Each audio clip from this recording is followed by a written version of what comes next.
இந்த வீடியோவில் நம்ம பார்க்க போகிறது ப்ளவுஸ் தைக்கும்போது இந்த சைடு ஜாயின் பண்ணுறது சரியான அளவில் வராமல் ஒரு பீஸ் அதிகமாக வந்துடுது, ஹாம்கோல்கிட்ட கரெக்டான ஜாயிண்ட் ஆக மாட்டேங்குது அப்படின்னு நிறைய பேர் டவுட் கேட்குறீங்க. அதுக்கு சரியான அளவில் எப்படி கட்டிங் செஞ்சு தைக்கலாம் அப்படின்னு இந்த வீடியோவில் பார்த்து தெரிஞ்சுக்கலாம். கட்டிங் செஞ்சுருக்கிற ப்ளவுஸில் பட்டிக்கு என்ன அளவு வச்சு கட்டிங் செஞ்சுருக்கிறேன் அப்படின்னு பார்த்துக்கலாம். பேக் பீஸ் வச்சு அது மேலே ஃப்ரண்ட் பீஸ் வச்சுருக்கு. அந்த ஃப்ரண்ட் பீஸில் பட்டிக்கு அளவு வச்சது ஒரு 2.5 இன்ச் இருக்குது. இப்போ பட்டியோட அளவு என்ன இருக்குதுன்னு பார்க்கலாம். ஒரு 2.5 இன்ச்சு, அதிலிருந்து கீழே ஒரு 1.25 இன்ச் இருக்குது. டேப் அந்த 2.5 இன்ச்சு வர்ற இடத்துக்கு வச்சுருந்தேன்னா உங்களுக்கு வீடியோவில் தெரியாது, அதனால் கொஞ்சம் தள்ளி வச்சதுனால பார்க்கும்போது 2.25 இன்ச்சு தான் தெரிஞ்சிருக்கும். ஆனால் நான் 2.5 இன்ச்சு வச்சுருக்கிறேன். மொத்தமாக 3.25 இன்ச்சு இருக்குது. இப்போ இதில் என்ன அளவுக்கு தையல் அடிக்கலாம் அப்படின்னு பார்த்துக்கலாம். பட்டியில் மேல் சைடு 1/4 இன்ச்சு ஒரு பாயிண்ட்டு, ஃப்ரண்ட் பீஸ்லேயும் அதே அளவு தான், 2 பீஸும் ஒரே அளவு தான் வச்சு தையல் அடிப்போம். 2 சேர்த்தணும்னா 3/4 இன்ச்சு வருது. 1.25 இன்ச்சு எக்ஸ்ட்ரா வச்சதில் 3/4 இன்ச்சு போயிடுச்சுன்னா மீதி ஒரு 1/2 இன்ச்சு இருக்குது. அந்த 1/2 இன்ச்சு தான் கீழ் சைடு மடித்து தைக்கிறதுக்கு தைச்சிக்கணும். 1/4 இன்ச்சு ஒரு பாயிண்ட்டுக்கு தையல் அடிச்சிங்கன்னா அதுலேயும் ஒரு பாயிண்ட் மிச்சமாக தான் இருக்கும். இந்த ப்ளவுஸு கிராஸ் கட்டிங்கு. மேலே கவர் தட்டு வெட்டும்போதும் ஒரு பாயிண்ட்டு கீழே இறக்கி தான் ஃப்ரண்ட் பீஸ்லேயும் நான் கட் பண்ணியிருக்கிறேன். இது எல்லா ப்ளவுஸுக்குமே வந்துடும் கீழே கவர் தட்டு வெட்டும்போதும். அதனால் அந்த ஒரு பாயிண்ட் இருக்கிறதுல சரியாக தான் போயிடும். கிராஸ் கட்டிங்னா துணி கொஞ்சம் இழுத்து கொடுத்துரும். இப்போ இதில் என்ன அளவு இருக்குதுன்னு பார்க்கலாம். மேலே 2.5 இன்ச்சு, கீழே 3.25 இன்ச்சு, 1.25 இன்ச்சு எக்ஸ்ட்ராவாக இருக்குது. இப்போ பட்டிக்கு வச்சு தையல் அடிச்சுக்கலாம்.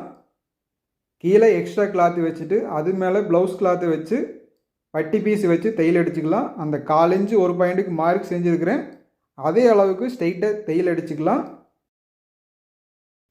இதுக்கு முன்னாடி வந்த கட்டிங் வீடியோ, ஸ்டிச்சிங் வீடியோ பார்த்துட்டு நிறைய பேர் கேட்டிருந்தது என்ன அப்படின்னா, ஒன்றா நீங்கள் கட்டிங் செய்கிறது எங்களுக்கு புரியல, நாங்கள் தைக்கிற ப்ளவுஸில் சைடில் துணி அதிகமாக வந்துடுது, அதை எப்படி சரி பண்ணலாம் அப்படின்னும் அதுக்கு ஒரு வீடியோ போடுங்க அப்படின்னு நிறைய பேர் கமெண்ட்ஸில் கேட்டிருந்தாங்க. இப்போ இந்த 1 இன்ச்சிலிருந்து வச்சு காமிக்கிறேன். 1/4 இன்ச்சு ஒரு பாயிண்ட்டு அந்த அளவுக்குள்ளே தான் நான் தையல் அடிச்சிருக்கிறேன். இதை விட நீங்கள் ஜாஸ்தியாக தையல் அடிச்சிங்கன்னா இந்த தையலையே துணி அதிகமாக உள்ளே போயிடும். அப்போ என்ன ஆகும் அப்படின்னா, கிராஸ் கட்டிங்கில் இழுத்து கொடுத்ததுன்னா சரியாக வந்துடும். இதுவே கெட்டியான துணியாக இருந்ததுன்னா நீங்கள் சேர்த்து தையல் அடிக்கும்போது கிளாத்து பத்தாமல் தான் போகும். அப்போ பேக் சைடு அதிகமாக வந்துடும். ஒருத்தர் கமெண்ட் செஞ்சுக்கிறாங்க, பட்டி வீடியோ புரியவே இல்லை, தெளிவாக சொல்லுங்கள் அப்படின்னு தான். நான் எந்த அளவுக்கு தெளிவாக சொல்லணுமோ கட்டிங் செய்கிறதும் தைக்கிறதும் எல்லாமே தெளிவாக சொல்லியிருக்கிறேன். நீங்கள் இதே மாதிரி ஃபாலோ பண்ணிக்கோங்க. கட் பண்ணும்போது பிசுறு இல்லாமல் நீட்டாக கட்டிங் செஞ்சு பழகிக்குங்க. அதுக்கு தான் நான் சொல்கிறது என்னென்னா, நீங்கள் அதிகமான நேரம் தைச்சிக்கிட்டே இருக்கணும். கட்டிங் செய்கிறதும் அதிகமான ப்ளவுஸ் கட்டிங் செஞ்சிங்கன்னா தான் புரிஞ்சுக்க முடியும் அப்படின்னும். இந்த ஃப்ரண்ட் பீஸ் பட்டியில் வைக்கும்போது நீங்கள் நேர் வச்சிங்கன்னா தான் ப்ளவுஸ் தைச்சிட்டு எடுத்து பார்க்கும்போது பட்டியும் நேர் இருக்கும். சைடில் கிராஸாக வச்சுட்டிங்கன்னா அதை திருப்பி பார்க்கும்போது ஒரு சைடாக போன மாதிரி கிராஸாக தான் வந்துடும். அதனால் இது வைக்கும்போதும் ரொம்ப கிராஸாக வச்சு தையல் அடிக்கக்கூடாது. ஏன்னா பட்டியிலிருந்து மேலே கட்டிங் செஞ்சது வளைவாக வந்திருக்கும். அதுக்கு தகுந்த மாதிரி நல்லா திருப்பி மேலே தள்ளி வச்சிட்டிங்கன்னா பட்டியை தையல் அடிச்சுட்டு மேலே எடுத்து பார்க்கும்போது ஒரு சைடாக போன மாதிரி தான் இருக்கும், ஸ்ட்ரைட்டாக இருக்காது. அது நீங்கள் ஒவ்வொரு டைம் தைக்கும்போது செக் பண்ணிங்கன்னா தெரிஞ்சுக்கலாம். ஃப்ரண்ட் பீஸில் அதிகமாக வந்ததுன்னா சைடில் தையல் அடித்து சரி பண்ணிக்கலாம் அப்படின்னு சொல்கிறீங்க. அதுவே பேக் பீஸில் அதிகமாக வந்துடுச்சுன்னா என்ன பண்ணுறது அப்படின்னு ஒருத்தர் கமெண்ட்ஸில் கேட்டுக்கிறாங்க. ஃப்ரண்ட் பீஸில் எப்போவுமே அதிகமாக வர்ற மாதிரி தான் ஒரு பாயிண்ட்டுக்கு கட்டிங் செஞ்சுருக்கு. அது தைக்கும்போது அந்த 1/4 இன்ச்சு ஒரு பாயிண்ட்டுக்குள்ளே தையல் அடிச்சிட்டிங்கன்னா சரியாக வந்துடும். கெட்டியான துணியாக இருந்ததுன்னா இன்னொரு பாயிண்ட்டு இல்லை 1/4 இன்ச்சு அதிகமாக வச்சுக்குங்க. பேக் பீஸில் அதிகமாக வந்துருச்சு அப்படின்னா ஒன்றும் பண்ண முடியாது. அந்த பேக் பீஸுக்கு தகுந்த மாதிரி இந்த பட்டி பீஸை பிரிச்சுட்டு அளவை பார்த்து நீங்கள் தையல் அடிச்சுக்குங்க. பேக் பீஸில் எதுவும் செய்ய முடியாது. இங்கே என்ன அளவுக்கு தையல் கடைசியில் முடிஞ்சிருக்கோ, பட்டி எப்படி வச்சுருக்கோ அதே மாதிரி இந்த பட்டியிலையும் ஃப்ரண்டில் வரும்போது கரெக்டாக தையல் அடிச்சுக்குங்க. இதுலேயும் மாற்றி தையல் அடித்தா ஒரு பீஸ் அதிகமாகவும் ஒரு பீஸு கம்மியாகவும் இருக்கும். இப்போ இந்த ஒரு தையல் கரெக்டாக அடிச்சுட்டு இது எல்லாமே 2 பீஸுக்கும் ஒரே மாதிரி தையல் அடிக்கணும். அங்கே எப்படி ஆரம்பித்தோமோ அதே மாதிரி தான் இப்போ பட்டி ஸ்ட்ரெயிட்டாக இருக்குது. நீங்கள் அந்த வளைவுக்கு தகுந்த மாதிரி மேலே வச்சு தையல் அடிச்சிருந்தா பட்டி பீஸ் நேர் வராமல் கிராஸாக தான் போயிருக்கும். அதை தான் நான் ஃபஸ்ட்டு சொல்லியிருந்தேன். ரெண்டும் ஒரே அளவுக்கு இருக்குது ஃப்ரண்ட் பீஸில். இதில் அதிகமாக எது இருக்கோ அது இன்னொரு தையல் அடிக்கும்போது அதை சரி பண்ணிக்கலாம். எந்த பீஸுன்னு கரெக்டாக பார்த்து சைடில் ஒரு 1/4 இன்ச்சு அதிகமாக துணி இருக்குது, அதை கட் பண்ணி எடுத்துகிட்டு இந்த ஒரு தையல் அடித்ததையுமே பேக் பீஸும் ஃப்ரண்ட் பீஸையும் வச்சு பார்த்துக்கலாம் சைடில் கரெக்டாக இருக்கா அப்படின்னு. இப்போ பாருங்கள், ஒரு 1/4 இன்ச் அளவுக்கு ஃப்ரண்ட் பீஸ் தான் அதிகமாக இருக்குது. இது கிராஸ் கட்டிங் அப்படிங்கிறதுனால இது அதிகமாக வந்திருக்கு. இதுவே ஸ்ட்ரெயிட் கட்டிங்காக இருந்ததுன்னா, கெட்டியான கிளாத்தாக இருந்ததுன்னா இது சரியாகவே போயிருக்கும். இப்போ இந்த 2வது தையல் அடிக்கும்போது நான் இப்போ மார்க் செஞ்ச மாதிரி ஒரு 3 இன்ச்சு 4 இன்ச்சுக்கு முன்னாடி இருந்து கிராஸ் பண்ணி தையல் அடிச்சுக்குங்க. இன்னொரு சைடும் செக் பண்ணிக்கலாம். எந்த அளவுக்கு புரிகிற மாதிரி பொறுமையாக சொல்லணுமோ அந்த அளவுக்கு நான் பொறுமையாக சொல்லியிருக்கிறேன். நீங்கள் தெளிவாக பார்த்து புரிஞ்சுக்குங்க. இது ஒவ்வொரு கிளாத்தை பொறுத்தும் எச்சு வர்றது இன்னும் கூட அதிகமாக வரும். நைஸான கிளாத்தாக இருந்ததுன்னா இந்த சைடும் அதே மாதிரி தான் ஒரு 1/4 இன்ச்சுக்கு அதிகமாக இருக்குது. இதுக்கும் அதே மாதிரி தையல் அடிச்சுக்கலாம். ஃப்ரண்ட் பீஸில் இந்த ஊப்பட்டி வைக்கிறது மட்டும் எப்போவுமே இப்போ சரியாக இருந்ததுனாலும் தைச்சிட்டு நீங்கள் வச்சு பார்க்கும்போது ஒரு 1/4 இன்ச்சு இல்லை ஒரு பாயிண்ட் எப்போவுமே அதிகமாக இருக்கிற மாதிரி தான் இருக்கும். அதனால் இந்த ஊப்பட்டியில் மட்டும் ஃப்ரண்டில் இன்னொரு பாயிண்ட்டுக்கு தள்ளி கூட தையல் அடிச்சுக்கலாம். மார்க் செஞ்ச அளவுக்கு பேக் சைடு 2 பீஸுக்குமே கிராஸாக தையல் அடிச்சுட்டு வந்து முதல் தையல் மேலே கொண்டாந்து ஜாயின் பண்ணிக்கலாம். புதுசாக நம்ம சேனல் பார்க்குறவங்களா இருந்ததுன்னா ப்ளவுஸ் எப்படி கட்டிங் செய்யலாம் அப்படின்னும் கட்டிங் வீடியோ ப்ளேலிஸ்ட்லேயும் போய் பாருங்கள். இதே மாதிரி தான் 1 இன்ச்சு ஒரு பாயிண்ட்டு இல்லைன்னா 1.25 இன்ச்சு பட்டிக்கு வச்சு கட்டிங் செஞ்சுருப்பேன். இப்போ அடுத்தது சைடில் ஜாயின் பண்ணிக்கலாம். ஹாம்கோல்கிட்ட இன்னொருக்கா வச்சு பார்த்துக்கலாம் சரியாக இருக்கா அப்படின்னு. சரியான அளவில் தான் இருக்குது. ஸ்லீவ் ஜாயின் பண்ணும்போதும் பேக் பீஸும் ஃப்ரண்ட் பீஸும் ஒரே அளவு நீங்கள் தையல் அடிச்சிங்கன்னா தான் அங்கேயும் சரியாக வரும். இடுப்பு சுற்றளவு 29 இன்ச்சு. ஃப்ரண்ட் பீஸில் 7.25 இன்ச்சு, பேக் பீஸில் 8 இன்ச்சு வச்சுருக்கிறேன். ஒரு 3/4 இன்ச்சு பேக் சைடு டாட் பிடிக்கிறதுக்கு. இப்போ இந்த 2 மார்க் சரியாக வச்சுட்டு ஹாம்கோல்கிட்டையும் வச்சு பார்த்துக்கலாம் சரியாக இருக்குது. கிராஸ் கட்டிங் ப்ளவுஸை எப்போவுமே இழுக்கக்கூடாது. இழுத்திங்கன்னா ஹாம்கோல்கிட்ட கரெக்டாக ஜாயிண்ட் ஆகாமல் அதிகமாக வந்துடும். அந்த ஜாயிண்ட்டு எப்போவுமே சரியான இடத்துல இருக்காது. பட்டி நேரு கரெக்டாக கை வச்சுட்டு அடுத்ததாக ஹாம்கோல்கிட்டையும் 2 பீஸும் ஒரே மாதிரி வச்சிடலாம்.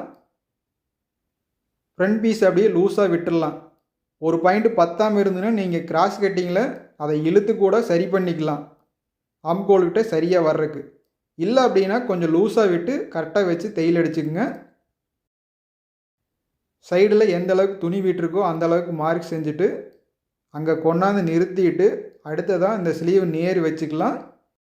கை சுற்றளவு எந்த அளவுக்கு தேவையோ அங்கே ஒரு மார்க் செஞ்சு அங்கே கொண்டாந்து ஜாயின் பண்ணிக்கலாம். இந்த மாதிரி நீங்கள் தைச்சிங்கன்னா மட்டும்தான் சைடில் ஜாயின் பண்ணுறது எல்லா அளவுக்குமே சரியாக வரும். அது ஒவ்வொரு கிளாத்தை பொறுத்து நீங்கள் எப்படி புரிஞ்சு தைக்கிறீங்களோ அதை பொறுத்து தான் வரும். எப்படி தைக்கலாம் அப்படிங்கிற மெத்தேடு நான் சொல்லிட்டேன். இதை நீங்கள் ஃபாலோ பண்ணிங்கன்னாவே பட்டிக்கு சைடில் எச்சு வராது. ஹாம்கோல் ஜாயிண்ட்டும் கரெக்டாக வந்துடும். இதுலேயும் சரியாக இருக்குது. ஸ்லீவுக்கும் அதே மாதிரி மார்க் செஞ்சு கொண்டாந்து தையல் அடிச்சுக்கலாம். இப்போ கூட இந்த பட்டியில் ஃப்ரண்ட் பீஸு ஒரு பாயிண்ட் அதிகமாக தான் இருக்குது. கை சுற்றளவுக்கு தேவையான அளவுக்கு அளவு வச்சுட்டு அங்கே ஒரு கட்டு கட்டி கொஞ்சமாக தையல் அடிச்சுட்டு அப்படியே நிறுத்திக்கலாம். இப்போ ஹாம்கோலுக்கு 2 கிளாத்தையும் வச்சு பார்த்துக்கலாம். இப்போ கூட ஒரு கிளாத்தை இழுத்தோம்னா அந்த சென்டர் பாயிண்ட்டு கரெக்டாக வராது, கீழே தள்ளி வந்துடும். அதனால் இங்கே கொண்டாந்து கரெக்டாக நிறுத்திக்கலாம்.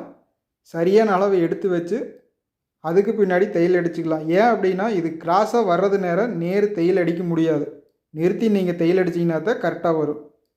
இப்போ இடுப்பு சுற்றளவுக்கு இங்கேயும் தேவையான அளவு மார்க் செஞ்சு 2 கிளாத்து ஒரே அளவுக்கு வச்சுட்டு எது லூஸாக இருந்ததுனாலும் அதை அப்படியே விட்டுறலாம்.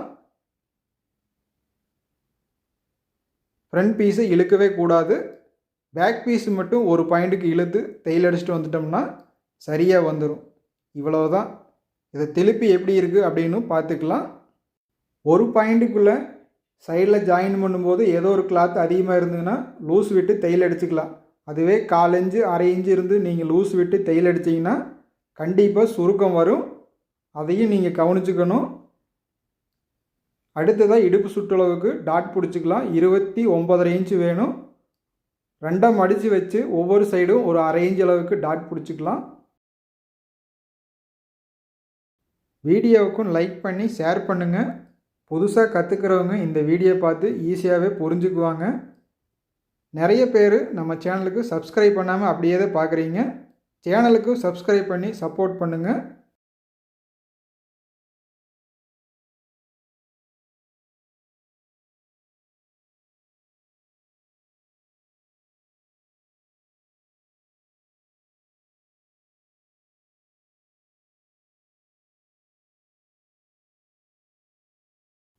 அளவு ப்ளவுஸில் இருக்கிற அளவு இடுப்பு சுற்றளவு சரியாக வந்துருச்சு. அடுத்ததாக இன்னும் 2 தையல் எக்ஸ்ட்ராவாக அடிச்சுக்கலாம். லூஸ் வேணும் அப்படின்னா பிரித்து விட்டுக்கலாம். அந்த தையலை அடிச்சுட்டு சைடில் அதிகமாக இருக்கிறத பிசரில் கட் பண்ணிவிட்டு ஓவர்லாக் போட்டோம்னா இந்த ப்ளவுஸ் ஃபினிஷிங் ஆயிரும். இந்த ப்ளவுஸ் தைச்சது சைடில் ஜாயின் பண்ணது எப்படி இருக்குது அப்படின்னு பார்க்கலாம்.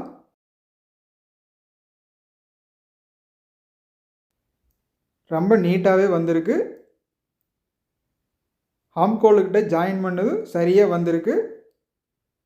ஒரு ப்ளவுஸ் முழுசாக எப்படி தைக்கலாம் அப்படின்னும் ஸ்டிச்சிங் வீடியோ ப்ளேலிஸ்ட்லேயும் இருக்குது, செக் பண்ணி பாருங்கள். கட்டிங் செய்கிறது நான் எப்பவும் வழக்கமாக கட்டிங் செய்கிற மாதிரி தான் இந்த ப்ளவுஸும் கட்டிங் செஞ்சுருந்தேன். கட்டிங் வீடியோ இதே ஸ்க்ரீனில் கடைசியில் வருது, டச் பண்ணி பார்த்து தெரிஞ்சுக்குங்க. அடுத்த வீடியோவில் சந்திக்கலாம் ஃப்ரெண்ட்ஸ்.